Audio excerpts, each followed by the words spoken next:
वो कौन सा फल है जिसमें 25% ऑक्सीजन होती है?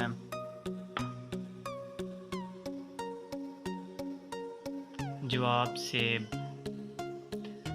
वो कौन सा वह नर जानवर है जो बच्चे पैदा करता है, मतलब कि जैसे कि आदमी मेल जो बच्चे पैदा करता हो? जी दोस्तों, वो समुद्री घोड़ा सी हॉर्स है। वो कौन सा जानवर है जो कोई भी आवाज़ नहीं निकालता?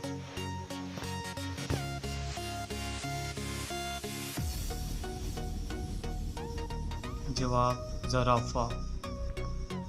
वो क्या है जिसको जितना इस्तेमाल करो उतनी ही बढ़ती है?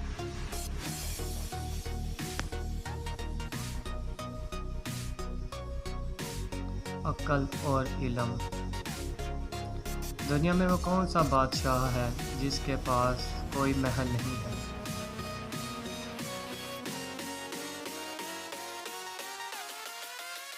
शेर।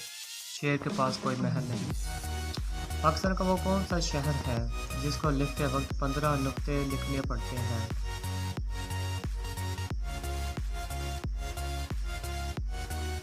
जवाब पाकपतन शरीफ।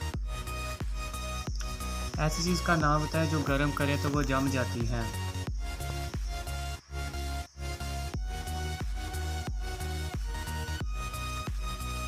जवाब एडमिन अंडा।